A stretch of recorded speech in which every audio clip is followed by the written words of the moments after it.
Sunshine's coming in. Well, good morning. Here at the Shamrock Benchrest match in Dublin, Georgia.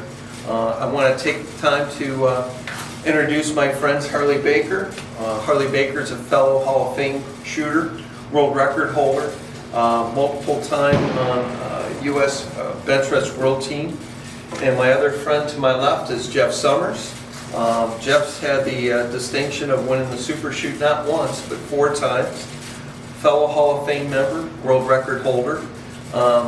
We're launching today the first video of hopefully many videos, whereby our new channel is going to be called All Things Benchrest with Friends. And what we want to do with our platform is to really help people and educate them on different tips and techniques that each of us have used to be successful in short-range Benchrest, group shooting. Maybe tell some stories, some times that we've all had a good time at a match, and also some struggles and how we work through them. Also, we'll do some interviews down the road here with some of the different key people in our game, and just have a good time.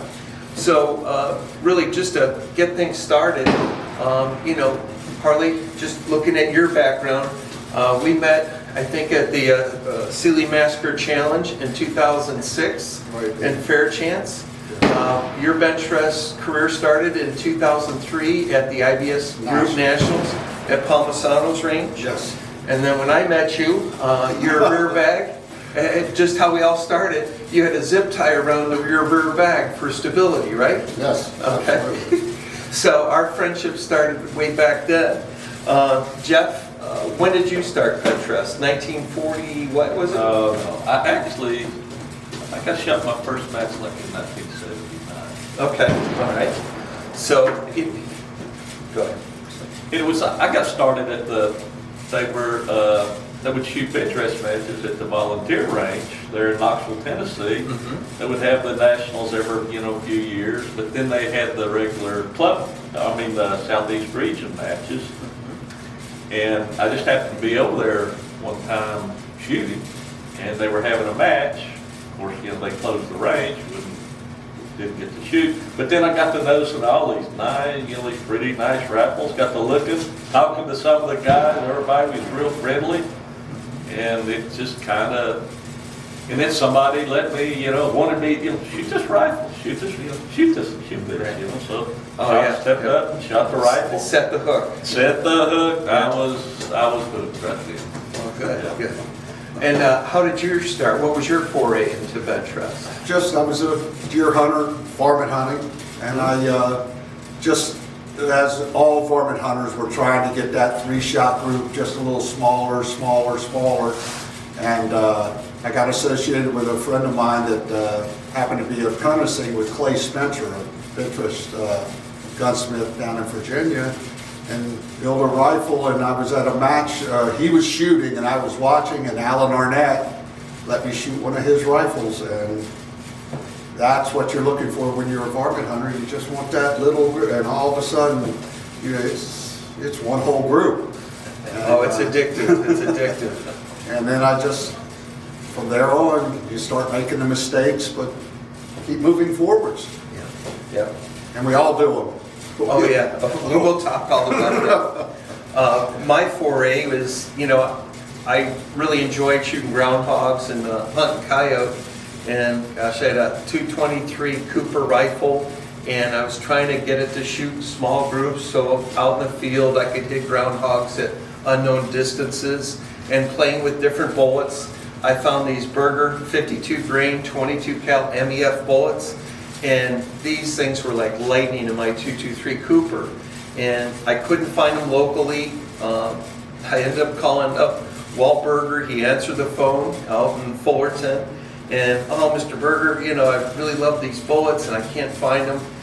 Love to see if I could buy some from you. And Walt was real kind. I kept calling them, and they kept selling me and sending me bullets. And I would talk to Walt more and more each time on the phone. And he said, "Jack, you seem to be more interested in accuracy than out hunting. Maybe you would, really enjoy Benchrest shooting. He said, you have Kelby's, I live in northern Ohio, and Kelby's is, an hour south of you. Why don't you build a gun and start shooting Benchrest? Super shoot. So I had started in 1998, and, it's been a long, great road that I've enjoyed, met great friends like Harley and Jeff, and here we are in 2025, many years later, and we're still pursuing small groups, AGs, and grants. Talking about the next steps and how people get started, what would you recommend as far as maybe finding a mentorship? What are your thoughts there? Should they have a couple different mentors, or how does someone find a mentor? Honestly, yeah, you need a mentor. This sport, this desire that we're doing right now, you cannot do it by yourself. There's just too many facets to it. All of us are going to come to this sport with a certain skill set. You might have great vision and could really see the flags. You might have a great ability to feel the rifle and feel what's going on at the bench. You might have a lot of common sense about the reloading, and that you've done it for years.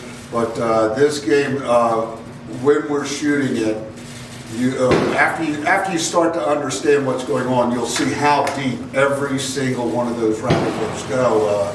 In reloading,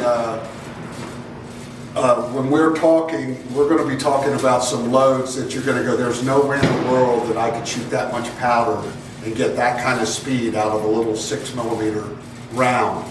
But trust me, if the things are done right, that mentor will get you going down the path. He should not be telling you every single thing and holding your hand every step of the way, but all he's going to do is guide you. But a mentor is the number one thing. And then just show up at the matches. If you call Jack, myself, Jeff, and say, I want to do this, I'd like to try it, we have multiple guns. We could set you up to shoot an aggregate with us, but just go to the matches. Right. Go to the matches, get a good mentor. Yep. Jeff, what would you recommend for someone who's just getting started in the game? Where should they go? Just like Harley spoke about, you need a good mentor, and then go to some of the matches. See what's going on. Ask questions. The guys, tell them that you're kind of interested in shooting. The guys will help you. Yeah.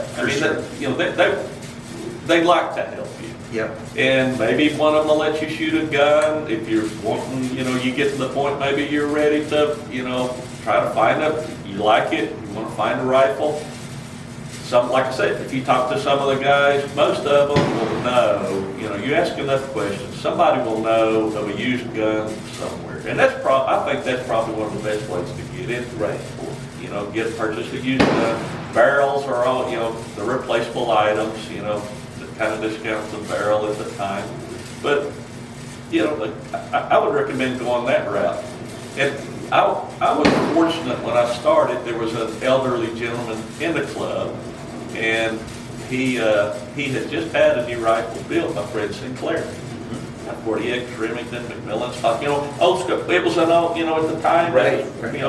It was top of the, top of the game. At that time, yeah. Anyway, he had the gun built. He was an older gentleman, and the recoil, which is not much recoil, but bending, the other way, it bothered. He had arthritis in his neck, and he couldn't shoot the thing. Okay. So he, made me a real nice price on it. I got the rifle, the dies, and it was the whole, the brass, the whole thing, and it was, fortunately, it had a fairly new barrel on it, so I started off, kind of new on that. And then, I had mentors that, would help you along, all the stuff. But yeah, I would go to the matches, ask questions, and get a mentor to help you. You need somebody to help you and lead you, right, and keep you from going down the, wrong trails. Right.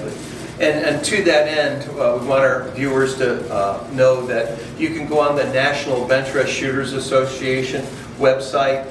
There's a regional mentorship program where you can contact someone within your respective region in the United States that will be glad to help you and mentor you. On the International Benchrest Shooters site, I know there's information. Yourself and Jeff Pinehart, the IBS president, Yes. and Bob White have done a tremendous job every spring of mentoring and putting on clinics, both practical classroom Yes. as well as at the range. And I think that's really just a great gateway to help someone just with the very basics. Number one, to help to be safe in the reloading practices, neck turning, and some of the different cleaning principles that we can get into a little bit later in a different video. So again, finding a quality mentor that really can keep you safe, guide you, and start giving you the very basics. And of course, finding good components, finding good bullet sources, good barrels, no matter where you want to be as far as that. Yes.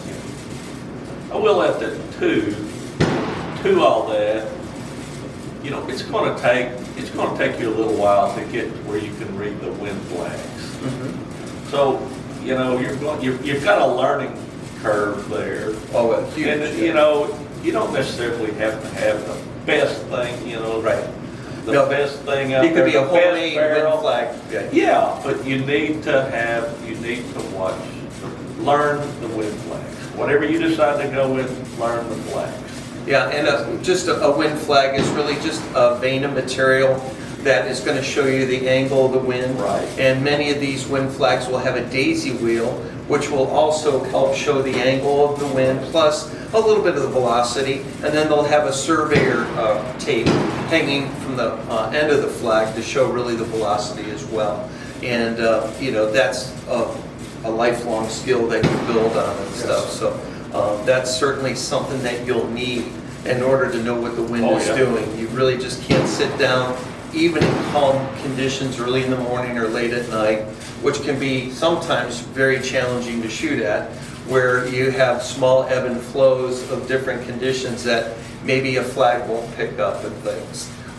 But yeah, for sure, having, say at 100 yards, maybe 4 different wind flags at 20, 40, 60, 80 yards out there. And then at 200, you're going to add 2 additional wind flags, usually at 100 and 150. So you can actually see throughout the range where the major wind angles and winds are coming from and things. What else can you maybe share from like your original start to where you saw your aha moment for success? Do you remember your first 2-gun win? And I'll ask both of you. Harley, you want to start? I guess coming from, again, hunting and varmint hunting, groundhog hunting, I always wanted to shoot. First thing in the morning, just dead calm.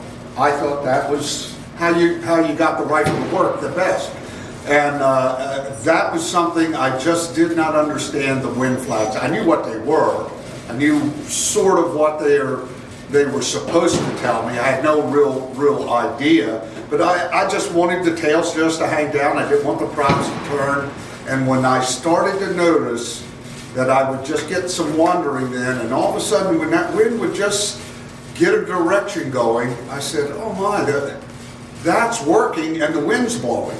And that helped me start to see that there was something else going on that I did not have a clue on. Until then, when I would go to the matches as a viewer and then eventually get into it, I would watch these guys shoot and it could be howling and they're just sitting there. And I started, as Jeff had alluded to, that you have to start to understand what the wind's going to do to it. That was the number one thing. I did not Always understand that. It at still all. amazes me how much the wind will move. And then as you put these together, this is not going to happen overnight. You're not going to buy the brand new rifle, a brand new scope, and a brand new reloading outfit and just go out and win aggregates, win grands, and win 2 guns. And some of this terminology we're going to use, you might not hear, you're going to hear it all the time if you get into the game, but we'll explain more in detail what all these things are. But it's going to take you really a couple of years to make this thing happen. And the successes are going to be huge. When all of a sudden you could set the shoulder bump properly, when you could fine just touch on your rifle and your For your seating ammo depth and stuff. for seating depth, and all of a sudden you're going to just feel like $1 million when you accomplish this. Talk to us about your first two-gun win and what was going on. How long were you shooting before you won your first? My first two-gun was, I've been shooting just about 3.5 years. And went up to Mainville, Pennsylvania. Bob White runs a match up there in Mainville in the center of the state. It was just a nasty, nasty weekend. I mean, conditions were terrible. But fortunately, a barrel came along that was just, it's just one of those barrels that everybody dreams about. And I sat down, and it was so easy to shoot the match. I just got to win flags close. And again, in 3 years, you think, well, this guy's got his act together. Well, as we well know. You fake it pretty good. Right, and the gun just said, listen, don't do anything silly, get me on target, and I just let the gun go, and it was just amazing. I mean, 200 yards, it shoots a teen ag, and just, I think the closest guy to me shot a 3.0 ag. Wow, that's and quite a lead on. it was just easy. It was just easy. And that was my first two-gun, never forget it, never forget it. Jeff, take us through your first two-gun win, where you were I actually don't remember my first. To be honest, to be honest, I do think, there's some things that really stand out. I remember, I shot in the Southeast most of the time. We had a lot of matches years ago in the Southeast. Ed Watson was a director at the time in the Southeast, a very good shooter. He's got, multiple records, multiple Hall of Fame points and stuff. And it was, to me, it was like, never beat Ed Watson. That was kind of like a goal, to beat this guy. And I could remember one match, I think it was in Sylvan, North Carolina, years ago. I shot two groups, back to back, two 159s. Wow. That was just like, At 100 yards. Yeah, that was like worth going to the whole match, all this stuff, it was just one real exciting, point. Right. And that was, just so everybody knows, that's 5 shots at 100 yards, center to center, 159,000. Yes. So that's like a bullet and a half. Right. If that. So that's great and stuff. And I had started in 98, shot several matches, started going in 98. I was at the bottom of the list, or I was excited driving home if I was maybe third from last.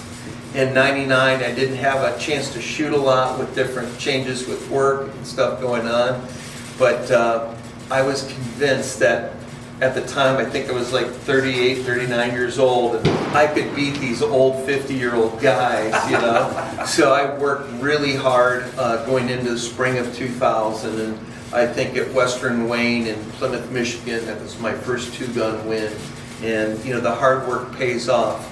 We can all remember, at least I can, you guys are older, so you may not, but your different aha moments where you had the tread and riser, as you say, of different things that you pick up. You've learned a new skill, or you've identified something that works, and you've found a pattern of what to do in certain situations that really helps propel you into a next level of competition, or high level of competition. So, we've talked about some of the different basics here. We've got a lot of different options for different rifles and scopes, and certainly to someone new, it's overwhelming as far as, what to buy. And again, we get back to the basic of finding a mentor who can guide you into not just buying the right equipment, but helping you avoid things that really are not going to benefit your shooting success. A lot of people want to buy success, and that's really the wrong play, because there's no correlation to buying a lot of barrels to help you be successful. You need to really get good source for quality bullets, new quality barrels in a gun. And also, I think it's important we talk about gunsmiths, developing a relationship with a quality, not just a gunsmith, but more specifically a Benchrest gunsmith, And we're fortunate to have so many. You've got Jeff Pinehart, who lives near you, Wayne Campbell, Billy Stevens, just to mention a few. And across the country, there's so many qualified Benchrest gunsmiths that understand actions, ignition, setting up the barrels, and again, putting a whole gun together. So it's, again, so important to reach out to someone either in the NBRSA Regional Mentorship Program or through the IBS. Certainly, we invite you to please like and subscribe to our channel. Please leave comments of, anything you'd like to ask us as far as future content. If you have questions on how you might get started, I'll be glad to respond. So will Jeff and Harley to any questions that you might have. But this is the first of hopefully many, many different videos that we're going to make as part of All Things Benchrest with Friends. These have been great friends of mine for many, many years now. And we will take you through a number of different items and stories of challenges that we overcame and that helped us get successful, and how to build your skill set. And we'd love to hear from you. So we appreciate everybody's time. And again, please support our channel, like us, and subscribe. But thank you very much. Thank you. Thank you.